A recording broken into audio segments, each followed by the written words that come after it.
ay gumagamit ng eroplano?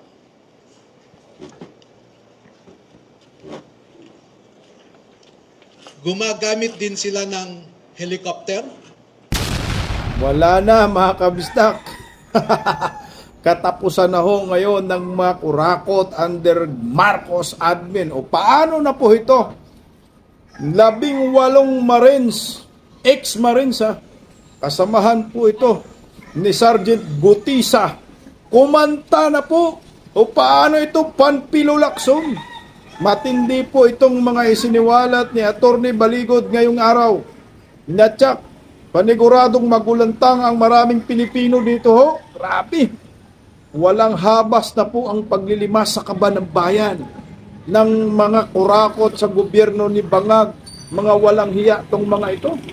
At ito yung pinakamatinding revelasyon ni Attorney Baligod na di umano ang mga pinanser ng ICC laban sa pagdiin kay former President Rodrigo Roa Duterte ay si Trillanes at si Saldico, na ang pira ay nanggagaling sa mga mali-malitang basura na isiniwalat po ni Sergeant Gutisa. O ito na ngayon. At siyempre, hindi naman yan magagawa ni Trillanes at ni Saldico kung walang basbas ni Tambaloslos at ni Bongbong Marcos. Checkpit na kayong mga hinayupak kayo. Mantakin mo hindi lang 18 ex-Marines ang kakanta, kundi 30 po sila, 30 ex-Marines. O paano na ito panpilulakson? Ano po ang inyong masasabi dito sa mga isiniwalat ngayon ni Attorney Baligod at meron talagang mga tao, Marines, ex-Marines.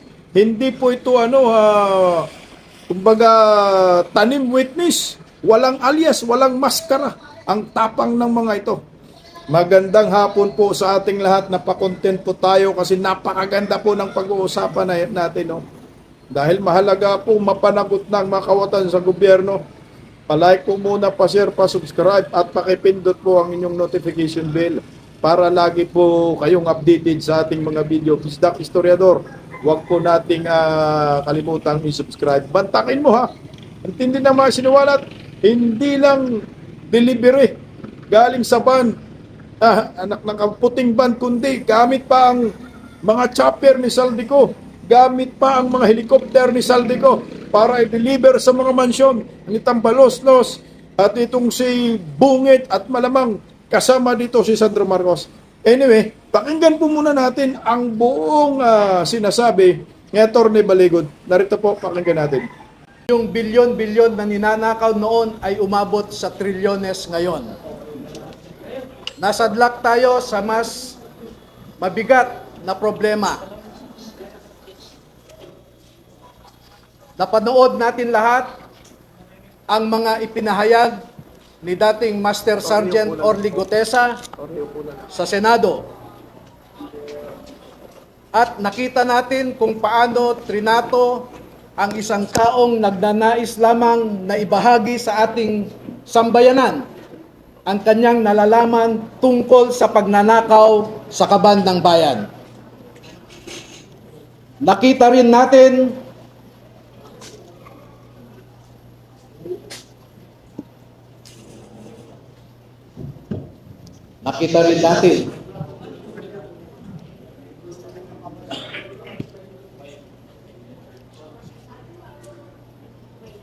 nasaksihan din nating lahat ang mga proseso na naganap sa ICI na inatasan na mag-imbestiga tungkol sa corruption sa infrastructure. Ngunit alam nating lahat na imbes na mag-imbestiga ang ICI ay pinagtakpan ang totoong mga salarin sa pagnanakaw. Sa ngayon po ay ang mas mabigat nating problema ay yung crisis sa credibility ng ating mga institusyon. Ang mga institusyon natin ngayon na ipinatayo para pangalagahan, arugain ang mga Pilipino ay hindi na natin mapagkakatiwalaan. Makita naman po ninyo, there is a crisis of integrity in the executive. There is a crisis of integrity in the legislature. And if you have listened recently to the proclamations of Ombudsman Crispin Remulla, he alleges also a crisis in our judiciary. Lahat ng institusyon natin ay mabigat ang problema. Pero alam naman po natin na ang mga institusyon na ito are just abstract ideas. Our democracy is just an abstract idea. Our institutions are just abstract ideas. And these institutions operate through the human mind. And if you will, through the human soul and through the human heart. Ang problema natin ngayon ay yung mga nagpapatakbo sa mga institusyon na ito. Wala po tayong ibang maaasahan ngayon na maglalabas ng katotohanan kundi tayong mga mamamayan din. Hindi natin maaasahan ang nasa gobyerno ngayon na ilabas ang buong katotohanan na walang pinagtatakpan. Ngayon po ay lumabas ang mga dating kasamahan ni Master Sergeant Orly Gutesa sa trabaho bilang security consultant o security personnel ni dating Congressman Zaldi Esco. Nandito po silang lahat at gusto ko pong ipakilala sa inyo. Ang mga sundalong ito ay wala na sa serbisyo. Ngunit ang nasabi nila sa akin, ito ang marahil na huling labanan na kanilang papasukin at gusto nilang magpakasundalo sa ating bayan.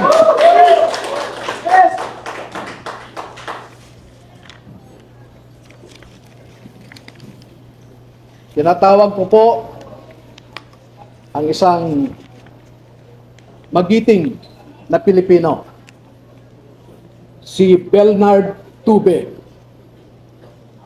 Opo. Si Ross, tumatanda na po. Si Rosbert Waupan. Si Benny Bulontate. Si Johnny Budwan, si Rodante Orbilio, Rainy Boy Julian, Christopher Esquivel, George Villalon Jr.,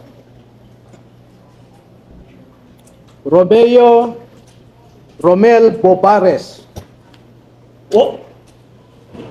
Gil Navidad Jr.,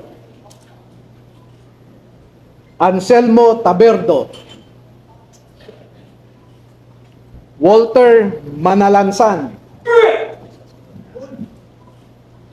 Jolly Cadiao, Romel Galapon,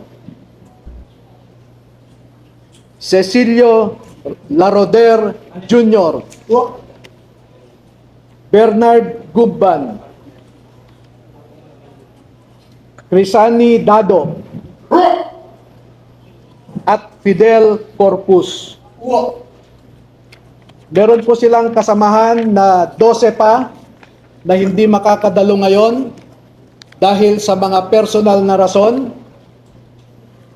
Ang dalawa ay meron silang kasama sa buhay na nagtatrabaho pa sa gobyerno at meron silang pag-aalinlangan na maaaring maapektuhan ang trabaho ng kanilang mga asawa. Yung 10 na hindi pa nakadalo ngayon ay tinatawag ko po na second batch. at lalabas din po sila sa tamang panahon. Bigyan ko po kayo ng halimbawa ng nilalaman ng kanilang affidavit at kung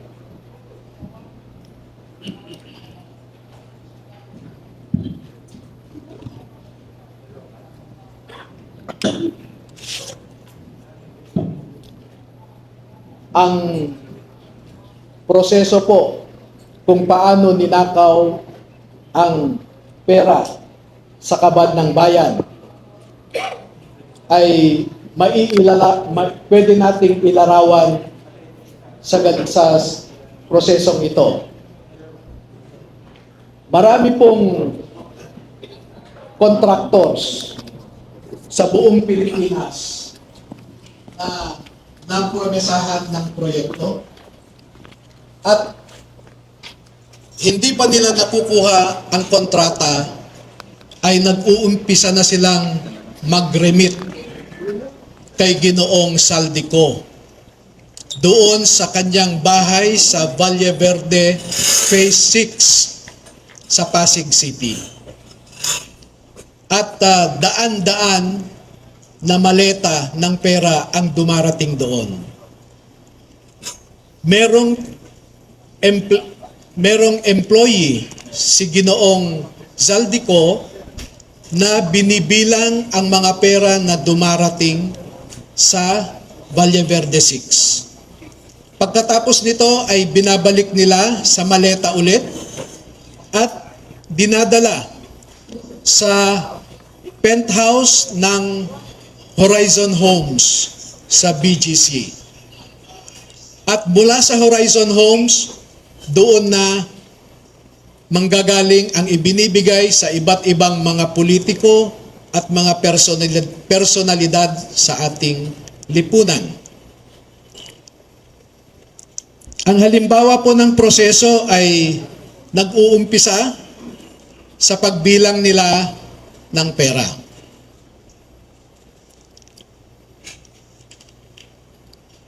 Ang susunod po,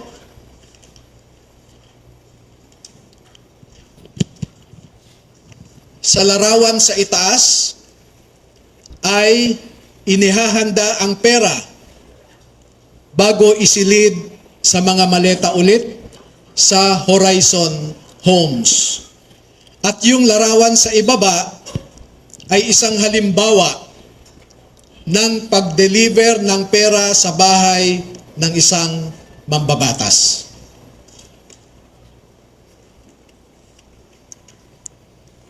Makikita po ninyo na may nangyari kay Master Sergeant Gutesa. Sa aking tanggap na impormasyon ay napilitan siyang mag-execute ng isang affidavit na kung saan ay sinasabi niya na hindi siya kasali o wala siyang nalalaman sa mga pagde-deliver ng mga mali-malitang pera. Pero makikita po ninyo dito na siya mismo ay kasama sa pagde-deliver ng pera. Kaya naaawa po ako ngayon sa sitwasyon ni Master Sergeant Gutesa dahil ginawa siyang sinungaling.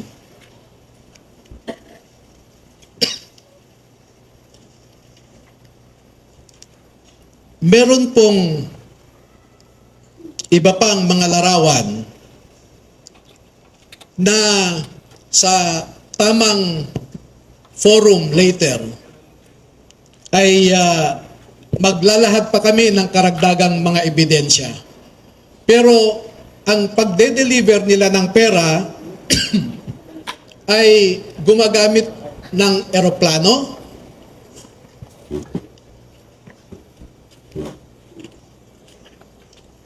gumagamit din sila ng helicopter,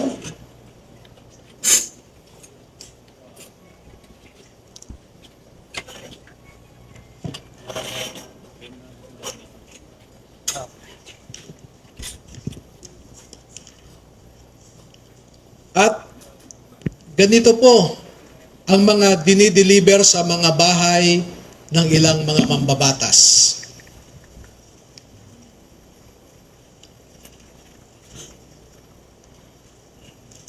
Makikita ninyo sa itaas na larawan ang hilera ng mga maleta na ang laman ay pera.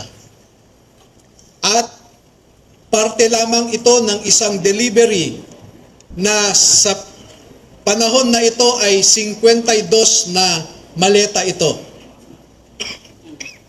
Sa isang delivery, umabot ng 52 na bagahe.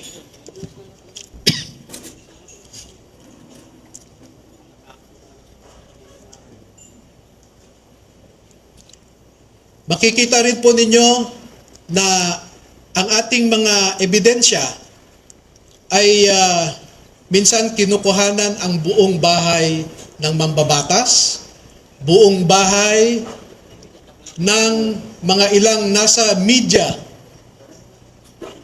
yung tinatawag nating mga media operators.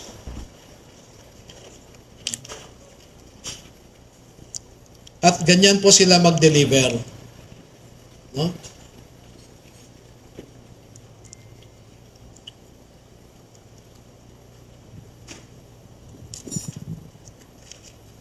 Makikita po ninyo sa ibabang larawan ang mga maleta rin ng pera. At marami pa pong iba na katulad nitong mga larawan. At dito sa taas na larawan ay ipinapakita lamang na yung isang malaking maleta ay hindi kayang o halos hirap na buhatin ng 3 katao.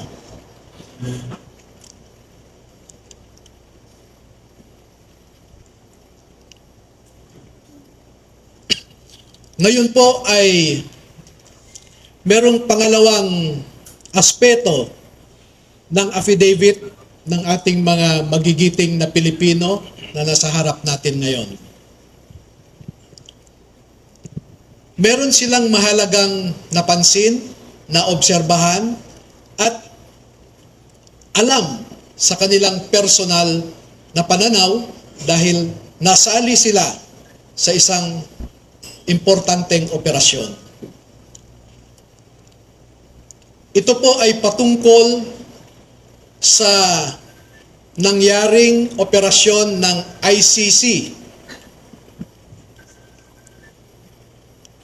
This one. Nasangkot po or nasali ang mga sundalo natin sa ginawang operasyon ng ICC investigators sa Pilipinas. Unang dumating ang mga ICC investigators sa Pilipinas noong December 2028. December of 2023. At bago mag-December 2023 ay inutusan sila na magpapalit ng peso to dollars. 2 maleta na ang bawat maleta ay may nilalaman na 56 million pesos. Kaya nakapagpalit sila ng equivalent to $2 million. At ang sabi ng mga executive assistants ni Ginoong Saldico ay pinaghahandaan daw nila ang pagdating ng foreigners. At kalaunan ay nakilala ng mga ito na ang foreigners na binabanggit ay mga ICC investigators. At nakapaloob dito na ang ginawa nila ay mag-interview ng mga witnesses na ipinapaarating sa kanila ni Sunny Trillanes. Wala silang ibang in-interview na mga witnesses, kundi ang mga tao lamang na pinapadala ni Sunny Trillanes. At ibinigay kay Sunny Trillanes ang pondo para sa pag-asikaso sa mga ICC investigators na ito. Kaya naman po, lahat ng sasakyan na ginamit, lahat ng hotel accommodations ay sinagot ni Saldico at saka ni Sunny Trillanes. Napansin din po nila na lahat ng mga pag-interview ng ICC investigators ay sa mga pribadong lugar. Wala man lang government office. At makikita po ninyo ang madalas na pag-deliver nila ng mali-maleta at minsan mga paper bags naman na mga pera patungo sa mga nag-aalaga sa ICC investigators. Lahat ng pagkain nila, lahat ng ginamit nilang sasakyan, lahat ng hotel, lahat ng mga condominium units ay sinagot ng grupo ni Sunny Trillanes at saka ni Saldico. At bilang isang abogado po ay nababahala ako dito. Dahil ang sarili kong konklusyon na hindi naman nilahad ng mga sundalo na ito dito sa affidavit nila. Pero bilang isang abogado, ay nakikita ko ang isang mabigat na suliranin ng isang third world country na katulad natin na siya lamang pinag-iinitan ng mga ICC. Hindi nila kayang ipatupad ang kanilang orders sa mga mayayaman na bansa. Tanging third world countries lang. At ito ang aking obserbasyon. Una, ang ICC investigators did not conduct a bona fide investigation in the Philippines because they only interviewed people sent to them by Sunny Trillanes. Nakapasok din sila sa Bilibid prisons para kausapin ang tatlong na sentensyahan sa pagpatay kay Kian de los Santos. Meron din silang kinausap na mga di umano ay EJK victims' families sa bahay Kalinga ni Father Flavie Villanueva. At lahat ng gastos ni Father Flavie Villanueva ay sagot ni Saldico. Number 2, dahil December 2023 lang unang pumunta ang ICC investigators sa Pilipinas, ay hindi nakakaduda that the ICC investigators manufactured the existence of ICC jurisdiction in the Philippines because the residual jurisdiction of ICC ended in March of 2019, or 1 year after the Philippines deposited its articles of withdrawal in the United Nations. Number 4, the ICC investigators themselves committed graft and corruption. Dahil bakit hinayaan nilang lahat ng sasakyan, lahat ng pagkain, lahat ng accommodations nila ay sinagot ng mga tao na kilala naman nila na kalaban ng kanilang iniimbestigahan. At panglima, ang mandato ng ICC ay di umano protektahan ang human rights ng mga tao. Pero bakit hindi sila nagbigay o nirespeto ang human rights ng isang tao na kanilang iniimbestigahan sa pamamagitan sana ng pag-imbestiga ng mga ibang tao na hindi pinapadala ni Sunny Trillanes? So yan po ang buod ng kanilang affidavit. At una ko nang ipaalam sa inyo na bago po kami magbigay ng buong kopya sa inyong lahat, ay pahintulutan muna ninyo kami na isumite ito sa Office of the Ombudsman para makita natin kung umaandar pa ang sistema sa Office of the Ombudsman. Dahil isa ang ngayong ombudsman natin na binanggit dito sa affidavit. Pangalawa, ay magsusumiti rin kami sa ICC mismo para malaman ng ICC ang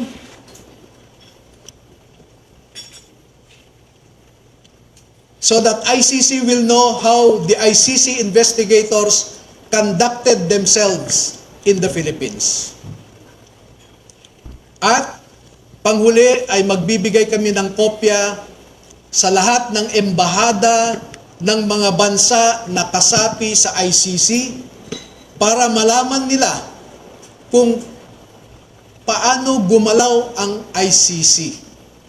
Alam naman natin na bawat bansang miyembro dyan ay nagko-contribute sa ICC. Pero katulad ng kino-contribute nila, ang mga litrato na naipakita ko sa inyo ay makikita ninyo kung saan pumupunta ang ating mga buwis. Now you know where our taxes go. Now you know at least where our taxes went. Maraming salamat po at magpapaunlak po kami ng katanungan at kung maaari ay 10 lamang. Kasi alam nyo po, sa ngayon ay meron nang nakaabang sa labas na handang manakit o manakot sa ating mga sundalo. At sa nakalipas na 2 araw lamang ay umigting ang paghahanap ng isang grupo sa kanila na pinangungunahan di umano ng isang tinatawag nilang MC. Initial yon, MC. Hindi ko po alam hanggang ngayon, inaalam ko kung sino yung MC na sinasabi nila. Pero meron siyang inutusan na nasa gobyerno pa at mataas ang rangko sa ating kapulisan para ipatupad ang kanilang gustong mangyari na hindi matuloy ang paglabas ng ating mga kasundaluhan sa katotohanan. At panghuli po, meron akong isang pakiusap sa ating armed forces at saka sa Philippine Marine Corps. Ang mga nasa likod po ninyo ay nagserbisyo sa ating bayan at nandito sila hindi dahil sa politika. Hindi po sila nagsasabi ng anumang mga bagay na magdadagdag pa sa init ng kasalukuyang politika na pinagdadaanan ng ating bansa. Bagkus ay gusto nilang makaambag na iangat ang imahe ng ating mga institusyon katulad ng Philippine Marine Corps na lumalaban sa kalaban ng Estado. Pero kung susuriin ninyong mabuti, ay ang kalaban natin ay ang mga nasa matataas na pwesto sa gobyerno.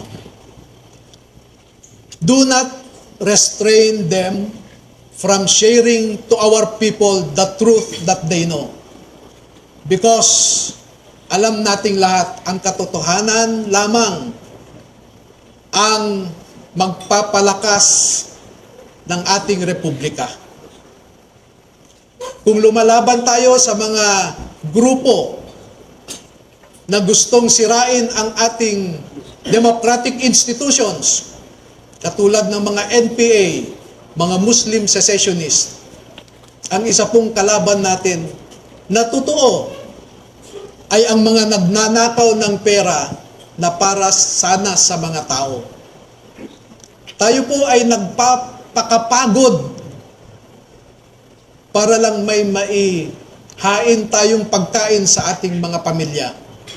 Pero sila po ay nagpapakapagod kung paano gastahin ang perang ninakaw nila sa atin.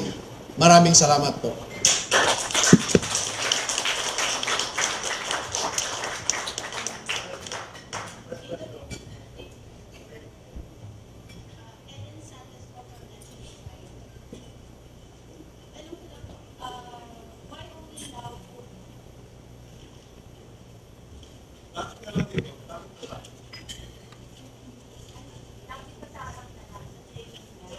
Kasi hindi naka-ano yun siya. Okay. Bakit po kayo niya po yung mga asukalimutan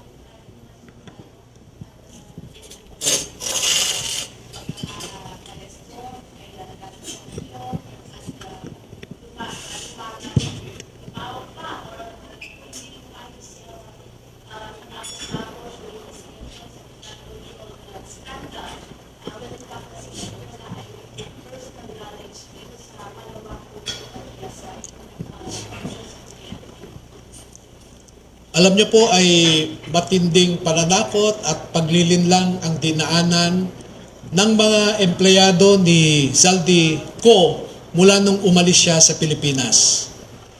At katunayan, yung MC na binabanggit ko kanina ay tinakot ang mataas na opisyal ng mga ito. Kaya sila po ay medyo naguluhan din dahil pare-pareho kaming ordinaryong mamamayan lamang at noong nakita nila at nakita ko ang pagtrato ng Senado kay Master Sergeant Orly Gutesa na dapat sana ay inalagaan nila dahil siya ay nagsasabi ng totoo, ngunit dahil sa politika ay ang kinalabasan siya pa ang naging masama. At katulad ng sabi ko, makikita po ninyo na yung mga nagnanais na mapagtakpan ang katotohanan ay pinilit nila si Saldico na mag-execute ng isang affidavit na nagsasabing pinilit lang siya ni Senator Marcoleta, pinilit lang daw siya ni dating Secretary Mike Defensor, at isinabi niya doon na hindi daw totoo ang kanyang sinabi na meron siyang kinalaman o partisipasyon sa pag-deliver ng mga mali-maleta ng pera. Pero ipinakita po namin sa inyo ang isang larawan na kung saan nandoon si Master Sergeant Gutesa na kasama sa pagde-deliver ng pera. Pero gusto kong iliwanagin din na si Master Sergeant Gutesa ay na-assign sa isang media operator ni Saldico. Pero sinisweldohan siya ni Saldico. At di kalaunan ay dahil kulang ang tao sa pagde-deliver, kinuha si Master Sergeant Gutesa at 2 linggo lamang siyang nasama sa pagde-deliver. Pero alam nyo po, ang mga kasundaluhan na nasa harap ninyo, mula September 2022 hanggang sa kagitnaan ng 2025, ay 3 hanggang 4 na beses kada linggo na nagde-deliver ng pera sa Forbes Park at sa Aguado sa tapat ng Malacanang. Mahigit 100 beses silang nag-deliver at kada delivery ay hindi bumababa sa 20 na maleta. At minsan umaabot nga ito ng 52 na maleta na kinailangan pa nila ang 6 na vans para ma-deliver lamang ang mga maleta na ito. Sabi no, napaka-imposible ho talaga pag hindi pa rin po ipapatawag ni Panfilo Lacson itong 18 na ex-Marines na kasamahan ni Orly Gutisa na kumanta na ho ngayon, may mga affidavit na Panfilo Lacson. Nandyan mismo yung abogado ni si Atty. Baligod. Grabe, ang tindi po ng ginawa ng gobyernong Marcos sa atin. Pati sa ICC, anak ng kamuti. Galing pala sa mga malitang tira po yung pinangtustos sa ICC. Ang ginamit itong si Trillanes. So si Trillanes talaga ang frontliner ni Bongbong Marcos, Martin Romualdez. At itong si Saldico, dito sila kumukuha ng pira kay Saldico para pantustos doon sa mga operasyon ng ICC na kasalukuyan po ngayon ay dininig na po yung confirmation of charges laban kay Tatay Digong, pati yung mga hinayupak na mga peaking witness. So pira rin yan, galing sa pangungurakot, sa malita-malitang pira pinanggagalingan nila, anak na kamote. At itong malinaw na po na ngayon, hindi lang po ban-ban yung delivery ng malita-malitang pera, kundi gamit pa ang chopper ni Saldico at yung gamit pa yung eroplano ni Saldico. Maalala po natin yung isiniwalat ng Bilyonaryo News Channel, yung mga air assets ni Saldico. Hindi ba ho ninyo napansin na yung mga eroplano at mga helicopter, mga chopper na pinapakita ngayon ni Baligod ay yun din yung ginamit ho? Grabe, no? So paano na ho ito? Bahayaan na ba ito ng taong bayan? At ang pinakamatinding siniwalat ni Baligod, dahil meron siyang mga larawan, no? Merong mga ebidensya na ipinapakita at meron pa daw iba na sa tamang forum daw ilalabas, no? Tapos yung pinilit nila si Orly Gutisa na ayon nga po kay Mike Defensor na nag-recant di umano si Orly Gutisa dahil hawak na ito nila ni Tambaluslos, hawak na ito ni Bongbong Marcos. Ang sabi na wala siyang kinalaman dun sa mga deliveries. Kaso ang problema, meron namang hawak na ebidensya ang sila Baligod at saka yung 18 Marines na ito na nandun mismo kasama si Orly Gutisa, nagdi-deliver, nagtutulak ng postcard na puno-puno ng mali-malitang pera, anak ng kamote, no? At I think, hindi ako nakakamali, nabanggit rin po ni Baligod na 53, minimum of 53 malitang pera yung deliveries nila. Grabe, ang tindi na ho ng revelasyon po ito. Ang sa akin, itong si Panfilo Lacson, dahil ikaw yung Senate Blue Ribbon Committee, Panfilo Lacson, ipapatawag mo kaya itong 18 Marines na hindi naman nag-aalias, hindi nagmamaskara, at harap-harapan na lumabas ngayon.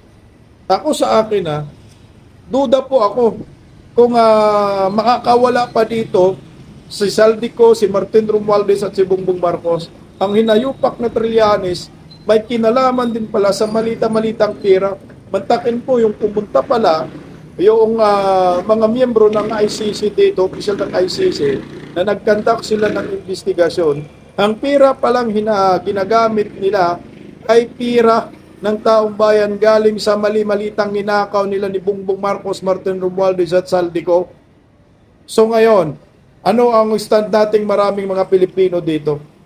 Maliwanag na totoo rin yung sinabi ni, nabanggit na rin po ito ni Senator Ronald Bato de la Rosa, na yung malitang pera sa flood control ay ginamit din ito para pangtustos daan sa ICC. So ngayon, nagkakunik-kunik na ngayon sa mga isiniwalat ni Baligod.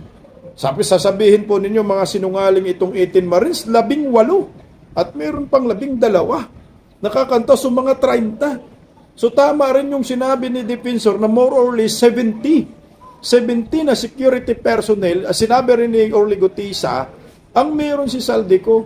Talaga naman, damihan mo talaga yung mga security personnel. At ang nakakalungkot, mga retired Marines pa ho ito. Pinili talaga nila yung mga retired Marines. Ginamit pa nilang kasangkapan para sa paglilima sa kaban ng bayan. Dinadala sa eroplano, grabe, dinadala sa chopper, pinagtutulungan, meron pa silang sariling accounting. Manamang, certified public accountant yung mga yun. Sino yun? Kumanta kayo. At meron isang alarawan na pinapakita si Baligot na hirap buhatin ng 3 katao yung malitang ganun kadaming pera. Grabe. Makakatulog pa kaya itong si Trillanes, Martin Romualdez at si Bongbong Marcos? Kaya nga ako sabi ko, total nagsiniwalat naman si Saldico. Marami ring mga DDS vlogger na nagsasabi na, Saldico, baka may kinalaman ka sa ICC. Sa pagkidnap kay Tatay Digong, dapat kumanta ka na rin. So ngayon, ito na nga ho. Lumalabas na kung paniniwalaan natin yung mga isiniwalat ni Baligot, ay talagang may kinalaman. Itong si Saldico, may alam sa operasyon ng ICC, may alam sa pundo na ginagamit para ng ICC kung saan ang gagaling. So maliwanag nga, ang mga pinanser ng para madiin si Tatay Digong at gaguhin sa ICC, itong si Bongbong Marcos, si Martin Romualdez. Ang gobyernong Marcos mismo, ang pamahalaan mismo, ang nagtutustos sa mga ICC at mga di umano'y biktima ng AJK. Nasabi nga ho ni Conte, nagpatak-patak daw donasyon, anak ng kagwang donasyon, napakalaking pira yan, papuntahin mo sa Netherlands ang mga yan, pambayad sa abogado, wala yan. Ito, malamang sa malamang, ito ay state-sponsored witness. Itong ginagawa nila kay Tatay Digong, tama si Attorney Kaufman, na ito ay politically motivated, na ang totoong prosecutor ay nasa Malacanang, walang iba kundi si Bongbong Marcos. Yan na po ang maliwanag dyan. At wala na po tayong question dyan. Na ngayon, nagkunik-kunik na ngayon. Bakit sila naglilimas sa kaba ng bayan? Bakit nila inuubos ang pera ng gobyerno? Bakit nila nilimas ang mga ginto? Pati itong pundo sa flood control. Bakit kinuha nila? Iisa lang talaga ang bottom line dyan. Gusto lang nila gaguhin si Duterte. Gusto lang nila tarantaduhin ang Duterte family. Si Tatay Digong, si Vice President Inday Sara Duterte, at yung iba pang mga Duterte supporters, kagaya ni Pastor Apollo Sikibuloy. Ang nakakalungkot, inubos nila ang pera ng bayan. Pera natin yan. Pinantustos sa kanilang kagaguhan, sa kanilang pagiging insecure. Ito yung masaklap dyan. Na hindi pwedeng tanggapin lang natin ang ganun-ganun na lamang. Na dapat po, tayong mga Pilipino, gumising na tayo sa katotohanan. Hindi po pwedeng magpapatuloy po ang kahibangan ng mga to. Ako, naniniwala po ako na itong ipinaglalaban ng 18 Marines, na ayon nga ho sa kanila, ito na yung pinakahuling digmaan nila para sa bayan, ay magtatagumpay ho ito. At wala nang takas dito si Bongbong Marcos. Ako 100%, pag ito ay hindi papansinin ni Panfilo Lacson sa Senate Duribon Committee, Panfilo Lacson, masisira ang kredibilidad mo. Wala naman din sisiraan, matagal nang sira. Kung totoo kang para sa bayan, itong 18, ipatawag yun na ho ito. Ito, sama-sama na sila. Ang tawag dito, rumisbak sila para kay Orly Gutisa na ngayon ginigipit ng gobyernong Marcos, pinaparikan, tinuruan magsinungaling para lamang mapagtakpan ng katotohanan. O ngayon, Panfilo Lacson, ngayon mo sasabihin na yung sinasabi ni Orly Gutisa ay puro lamang mga gawa-gawa, hearsay, fabricated. Paano na to itong 18? At meron pang 12. Yung 12 na yun, yung 2 nasa gobyerno pa. Yung mga asawa. So yung 10, meron pang next batch. Puta, ang sakit ng ulo nila dito. O, ito na. Maliwanag na mga kababayan ko na ang totoong sindikato sa gobyernong ito ay itong sila ni Tambaloslos, sila ni Bungit, kasabwat si Saldico, kasabwat si Trillanes, yung asong kanin na to. Kasi magugulat ka eh. Bakit ba si Trillanes nagiging relevant ngayon? Bakit ba si Trillanes kaliwat kanan ini-interview ng media? Hindi ba kayo nakukonsensya dito mga bayarang media? Yung pinambayad sa inyo, galing din yan sa malita-malitang pirang pinagnanakaw nila. Putangin na, gamit mga helicopter, gamit mga chopper para i-deliver. Sa bagay, sa taas kasi walang traffic. No? Madali yung delivery ng mga ninanakaw ninyo. Dapat ito talaga mapanagot itong mga hinayupak na ito. Tama yung direksyon ni Marculita na tinumbok agad si Martin Romualdez, tinumbok agad si Saldico. Ito yung totoong malaking isda. Bongbong Marcos, Martin Romualdez, Saldico, kasama si Sandro Marcos. Si Lisa Baki kasi sabi man may individual daw na dinideliver kasi mga congressman dinideliver. So ibig sabihin, pag sinasabi mong mga congressman, wala mang pinangalanan si Baligod doon kung sino, pwedeng si Saldico, pwedeng si Sandro Marcos, pwedeng si Martin Romualdez. At merong mga individual daw. So ibig sabihin, hindi mga kongresista. Pag hindi mga kongresista, pwede si Bersamin. Pwede rin si Lisa Baki. Pwede rin yung kapatid ni Baki. Yung ganito na ngayon ang Pilipinas. Kurakot doon, kurakot dito. Nangungurakot ang mga hinayupak na ito para lamang idiin si former President Duterte. Ngayon sa dahig, pang personal lang ang iniisip nila. Obsession. Kaya tayo nagdudusa dito Dahil alam na ho natin, maliwanag na po, harap-harapan na po tayong ginagago ng mga taong ito. Ayaw pa ba natin pumalag? Oh my God, ano po ang mangyayari sa bayang ito pag tinutolerate natin ang kalukuhan ng gobyernong ito? Ito ay mafia. Mafia ni Bangag, mafia ni Tambaloslos, Saldico. Ikanta mo na ng todo itong si Bongbong Marcos. Sabihin mo sa inyong vlog, sa inyong page, mag-video ka na totoo yung sinasabi ng 18 Marines ni Baligod na ang pinangtustos dyan sa ICC ay galing mismo sa malita-malitang basura. Anak ng kagwang, makulong kayong lahat. Paggising sa umaga, tanghali at gabi, nakikita ko ang post niya, ang hapdi. Paano nga ba to? Di ako makatanggi. Watch ko na lang at isipin ng mabuti. Bisdak Pilipinas.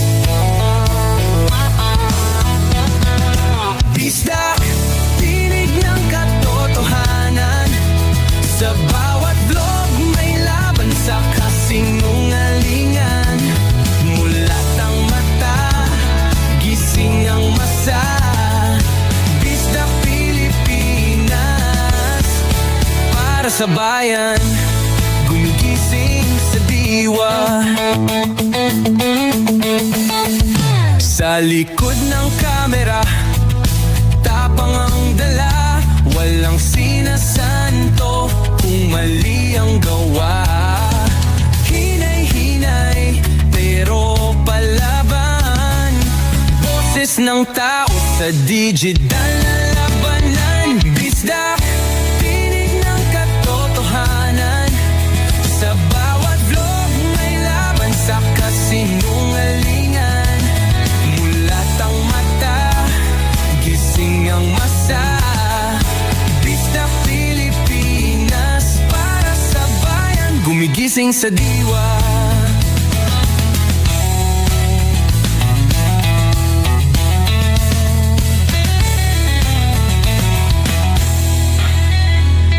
Hindi artista, hindi politiko, pero ang katotohanan, sigaw niya ay buo. Sa YouTube o Facebook man siya makita, may aral ka pa rin, may uwi sa bawat salita.